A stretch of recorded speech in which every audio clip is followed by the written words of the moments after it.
This is Ascent Tutor, the channel that allows you to master the various concepts in mathematics. You can subscribe to our channel and also click on the ring button so that anytime we place a new video, especially on mathematics, you will get to see it first. Let's get to the classroom. Indices.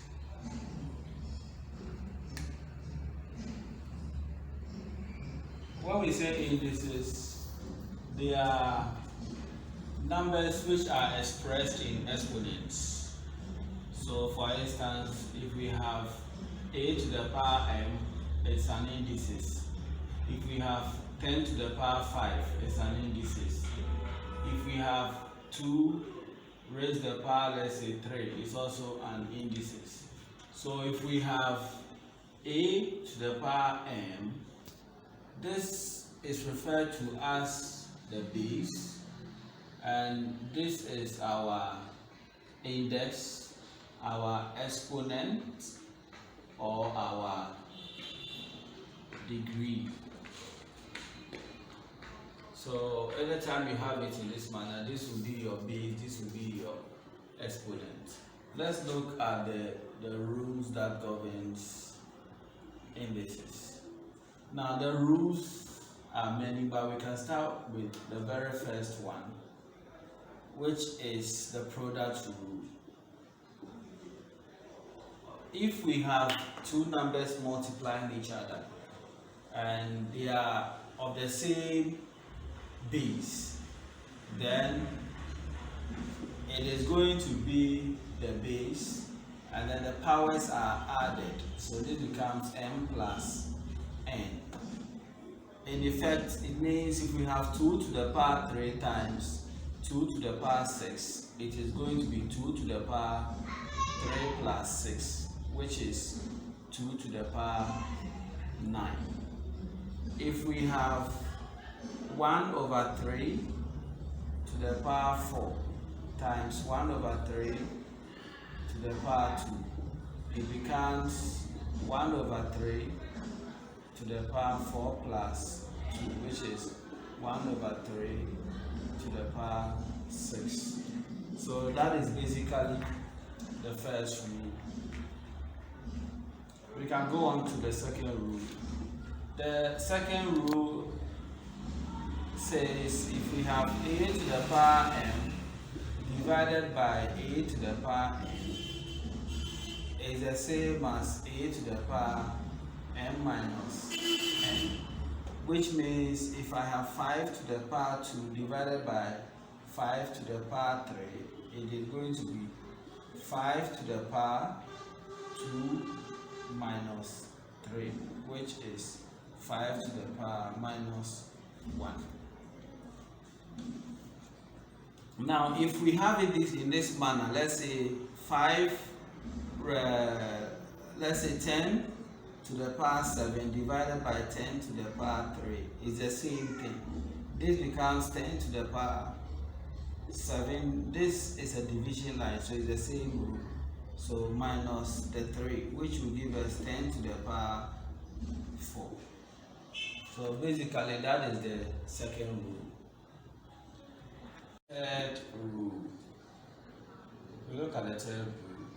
And the third rule says if I have a raised to the power n and it is in a bracket and is raised to the power m, then it will be a to the power n times m, which is a to the power n. So that means if I have 3 to the power 6 and this side is 1 over 2, then it will be 3 to the power 6 times 1 over 2, and that will give us 3. 2 goes here, 3, 3, 1, 3. So that is our answer. If we have 2 to the power 10 raised to the power 4, then that will be 2 to the power 10 times 4, and that will give us 2 to the power 40. We go on to the fourth rule. The fourth rule says if we have n square root of a raised to the power n, then that should give us a. The one inside remains at the top, and the one outside divides the one inside. So that gives us this. The one inside remains at the top, and the one in front of our side goes to the down.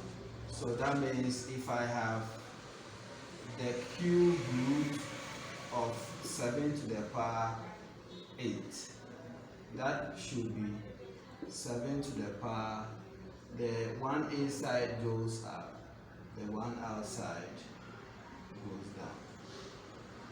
If I have the fourth root of x to the power, let's say 8, that should give us x to the power 8 over, this one goes down. The one inside goes up, the one outside goes down. In the end we have x to the power, this goes here, we have x to the power 2. So that is the second rule. We said earlier if we have n root of a to the power n, then that will be a to the power, the inside one goes up and the outside one goes down. But if we have root of a with nothing here, we assume there is a 2 here. Although it's not written over there, we assume there's a 2 there. There's always an imaginary 2, although it's not there. And mind you, the a here is having a power of 1, and we have an imaginary 2 here. So in effect, it means this will be a. The inside one goes up and the outside one goes down. So root of any number is actually that number to the power 1 over 2.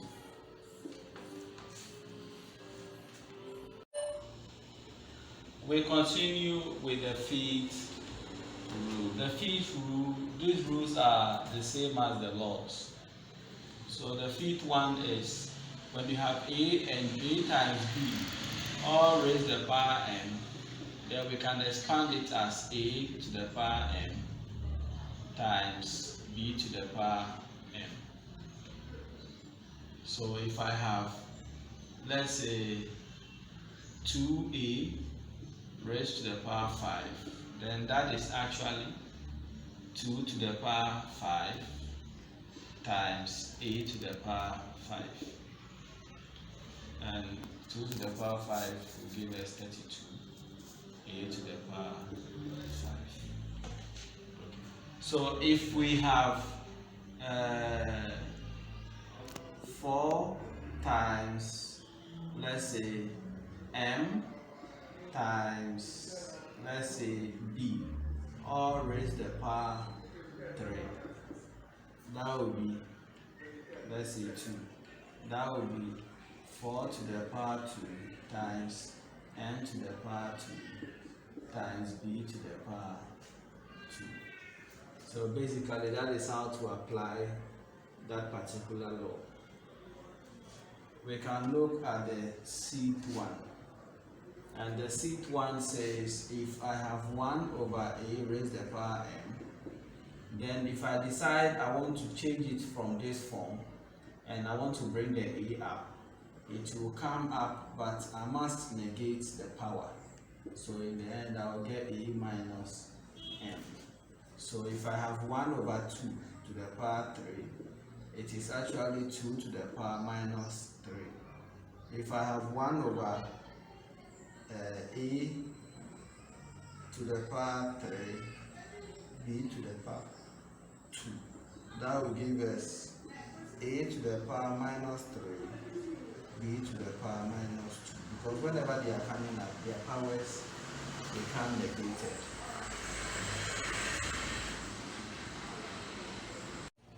The seventh one says if we have, let's say that is actually a property, but we are considering it to be a rule. If we have a to the power 0, it is actually 1. So 4 to the power 0 is 1. 1000 to the power 0 is 1. Anything at all raised to the power 0 is 1. So we can look at the 8th one. The 8th one says if I have a over b raised to the power n, then it's actually a to the power n over b to the power n. So that means if I have 2 over 5 raised to the power 3, it is actually 2 to the power 3 over 5 to the power 3. And you know other laws we have done previously can be applied to that, but let's just take the law for now.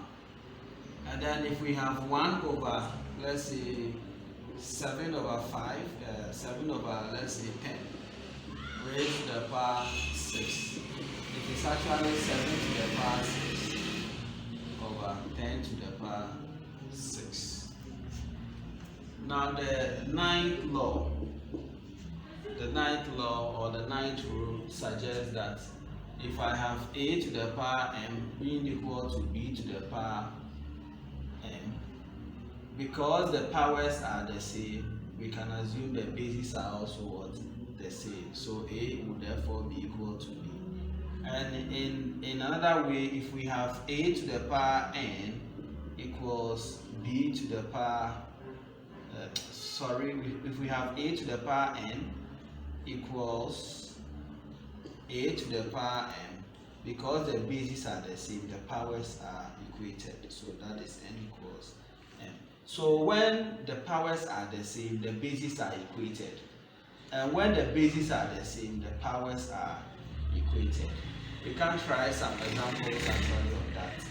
If we have 5 to the power 3 equals x to the power 3, then it means our 5 is equal to x, since the powers will cancel.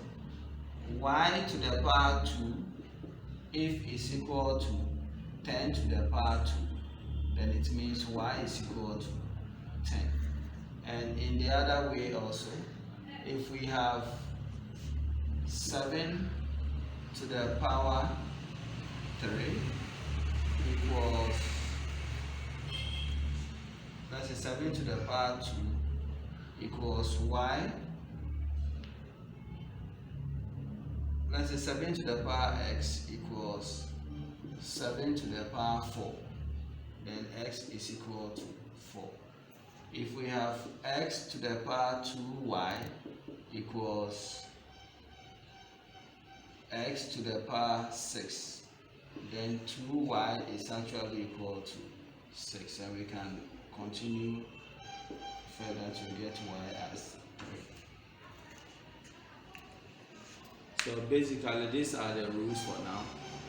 We will try examples and we are going to apply the various rules to various questions in our next video.